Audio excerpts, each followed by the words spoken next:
بسم الله الرحمن الرحيم. هل أتى على الإنسان حين من الدهر لم يكن شيئا مذكورا إنا خلقنا الإنسان من نطفة أمشاج نبتليه فجعلناه سميعا بصيرا إنا هديناه السبيل إما شاكرا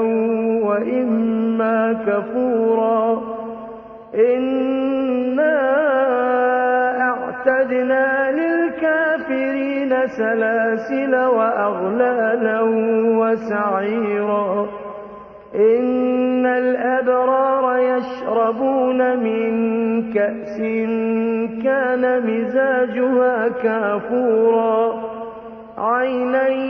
يشرب بها عباد الله يفجرونها تفجيرا يوفون بالنذر ويخافون يوما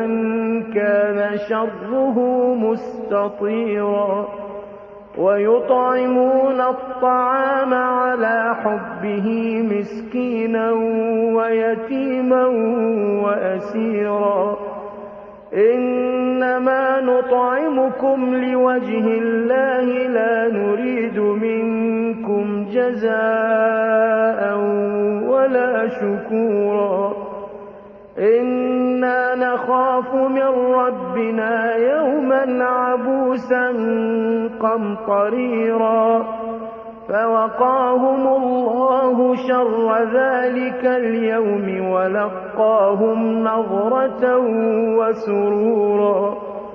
وجزاهم بما صبروا جنة وحريرا متكئين فيها على الأرائك لا يرون فيها شمسا ولا زمهريرا ودانية عليهم ظلالها وذللت قطوفها تذليلا ويطاف عليهم بآنية من فضة وأكواب كانت قوارير من فضة قدروها تقديرا ويسقون فيها كأسا كان مزاجها زنجبيلا عينا فيها تسمى سلسبيلا ويطوف عليهم ولدان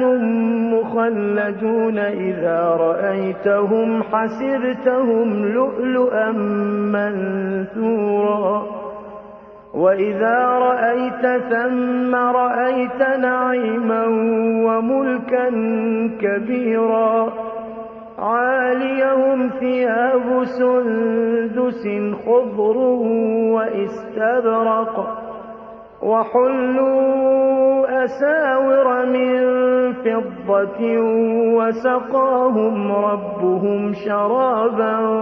طهورا إن هذا كان لكم جزاء وكان سعيكم مشكورا إنا نحن نزلنا عليك القرآن تنزيلا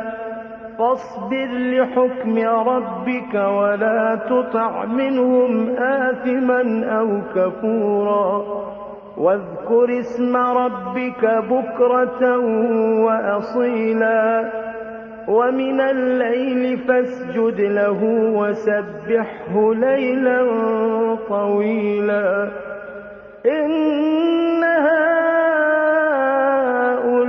هؤلاء يحبون العاجلة ويذرون وراءهم يوما ثقيلا نحن خلقناهم وشددنا أسرهم وإذا شئنا بدلنا أمثالهم تبديلا إن هذه تذكرة فمن شاء اتخذ إلى ربه سبيلا وما تشاءون إلا أن يشاء الله إن الله كان عليما حكيما يدخل من يشاء في رحمته والظالمين أعد لهم عذابا أليما